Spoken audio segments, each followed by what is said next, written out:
सर्ववेदान्तसिद्धान्तगोचरं तं गोचरं गोविन्दं परमानन्दं सद्गुरुं प्रणतोऽस्म्यहम्। ओम शांति शांति शांति। भगवान की असीम कृपा से हम लोग विवेक चूड़ामणि पर सरल व्याख्या का प्रयास कर रहे हैं। तो जैसा कि पिछली वीडियो में कहा गया था, जो शिष्य ने प्रश्न किए थे कि बंधन क्या है, ये कैसे आया, इससे मुक्ति कैसे होगी, नित्य क्या है, नित्य क्या है, परमात्मा क्या है, आत्मा क्या है, ये सब भी उन्होंने प्रश्न किए थे। और प्रश्न सुनकर, उस प्रश्न को सुनकर गुरु जी उसकी प्रशंसा भी करते हैं और ये कहते हैं कि जो तूने ये प्रश्न पूछा है वो प्रश्न कैसे है, उस पर ये पहले श्लोक का उच्चारण करते हैं। यस्त्याद्य कृतः प्रश्नो व्रियान् शास्त्रविन्मतः सूत्रप्रायो निगूढ़ार्थो ज्ञातव्यश्च मुमुक्षुभिः। कि हे शिष्य, जो तूने ये प्रश्न किया है वह प्रश्न सूत्र प्रायो हो, वो सूत्र प्राय है। सूत्र का कहते हैं जो स्वल्प अक्षर हो, असंदिग्ध हो, थोड़े से वाक्य में उसका अर्थ बहुत गूढ़ हो, ऐसे प्रश्न किया है तूने हे शिष्य। निगूढ़ अर्थ हो, उसका अर्थ जो है बहुत वो गूढ़ है। ज्ञातव्य, जानना चाहिए, वे सभी को जानना चाहिए। जो प्रश्न तूने किए हैं वो सभी मुमुक्षुओं को जानने योग्य हैं। यस्तु आद्य, जो तूने आज कृतम प्रश्न किया है कि बंधन क्या है, मोक्ष क्या है, ये बंधन आया कहाँ से, ये प्रश्न अति उत्तम है। व्रियान शास्त्र विन्मतः, ये प्रश्न तो बहुत ही विद्वान और शास्त्र जो सम्मत है, जो श्रुति के जानने वाले हैं, वो इस प्रश्नों को बहुत ही व्रियान, श्रेष्ठ कहते हैं। इसलिए हे शिष्य, जो तूने पूछा बहुत उत्तम प्रश्न किए हैं, तो अब मैं आपको उसका उत्तर देता हूँ। तो आगे कहते हैं, शृणुष्वावहितो विद्वन्यन्मया समुदीर्यते तद एतत् श्रवणात् सद्यो भवबन्धाद् विमोक्ष्यसे। शृण्वस्व अवहितो विद्वन्यन्मया समुदीर्यते तद एतत् श्रवणात् सद्यो भवबन्धात् विमोक्ष्यसे। अब क्या कह रहे हैं? गुरु जी कह रहे हैं कि हे शिष्य,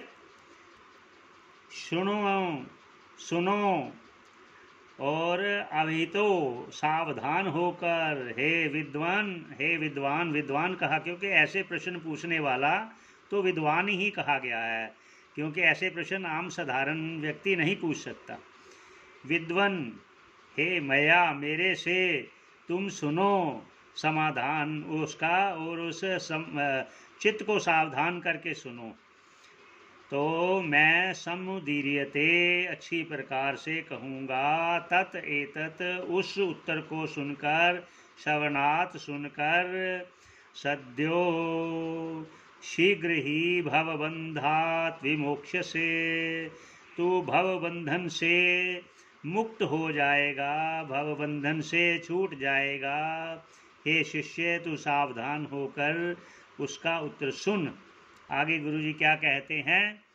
मोक्ष से हेतु प्रथमो निगद्यते वैराग्यमत्यन्तम् अनित्यवस्तुषु ततः शमश्चापि दमस्ततीक्षः न्यासः प्रसक्त अखिल कर्मणा भृशम्।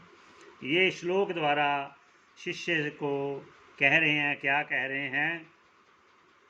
मोक्षस्य हेतु, क्योंकि तू मुक्त होना चाहता है ना बंधन से, तो उसका उत्तर कह रहे हैं कि मोक्षस्य हेतु, मोक्ष का कारण प्रथमो निगद्यते, पहले कहते हैं वो क्या है? वैराग्यमत्यंत नित्य वस्तुषु, जो भी नित्य पदार्थ हैं उनमें वैराग्य हो जाए, उनकी इच्छा ना हो।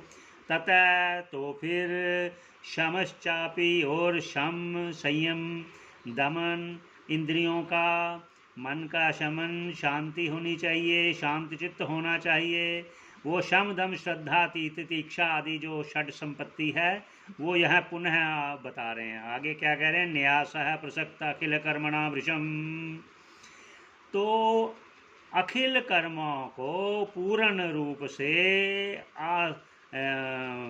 फल ना चाहकर कर्मों में जो फल की इच्छा है उसका त्याग कर दे, न्यासः त्याग कर दो। ये ऐसा गुरु वाक्य है। इन पर हे शिष्य तुम ध्यान दो, सावधान होकर। आगे क्या कहते हैं उस पर चर्चा करते हैं। तो आगे क्या कहते हैं गुरु जी, तो भाष्यकार कह रहे हैं, ततः श्रुतिस्तन्मननं सतत्वध्यानं चिरं नित्यनिरन्तरं मुनेः ततो विकल्पं परमेत्य विद्वान् निहैव निर्वाण सुखम समृच्छति। अब आगे कह रहे हैं भाष्यकार, ततो उसके बाद जो पहले कहा गया, ततः उसके बाद श्रुति तन्मननम, श्रुति वाक्यों का श्रवण मनन आदि द्वारा सतत्वम उस आत्म तत्व में, चिरम नित्य निरंतरम मुने, हे मननशील जिज्ञासु तुम्हें नित्य निरंतर बहुत देर तक उस आत्म तत्व का ध्यान करना चाहिए। उससे क्या होगा, ततो अविकल्पम, उससे अविकल्प अवस्था, परमेत्य एत्य परमेत्य उस परम अविकल्प अवस्था को प्राप्त विद्वान होगा। तू उस परम अवस्था को प्राप्त होगा। यही इसी जन्म में जीते जी निर्वाण सुखम समृच्छति, तू जीवन मुक्ति का सुख प्राप्त होगा तेरे को, तुम उस जीवन मुक्ति का सुख का अनुभव करोगे। हे शिष्य, तुझे निरंतर आत्म तत्व का चिंतन करना चाहिए। तो आगे भाष्यकार कहते हैं, यद बोधव्यम तवेदानीम आत्मना आत्मविवेचनम, तवेदानीम आत्मना आत्मविवेचनम तदुच्यते मया सम्यक श्रुत्वा आत्मन्यवधारये। यद बोधव्यम, जिसको तू जानकर, तो किसको जानकर, आत्म अनात्म विवेचनम, तो इदानीम आत्म अनात्म विवेचनम यद बोधव्यम। अब मैं तुमको आत्मा और अनात्मा के बारे में समझाता हूँ। अब तद उच्यते मया, मैं तुझको कहता हूँ, सम्यक सम्यक अच्छे प्रकार से, श्रुत्वा आत्मन्यवधारये, तू चित्त को स्थिर करके समझो, अपने चित्त में धारण करो। जो आत्मा अनात्म विवेक अब तुझे जानना चाहिए वे मैं तुझको समझाता हूँ। अब वो भाष्यकार उनको आगे आत्मा क्या है अनात्मा क्या है वो सम्यक प्रकार से उनको समझाएंगे।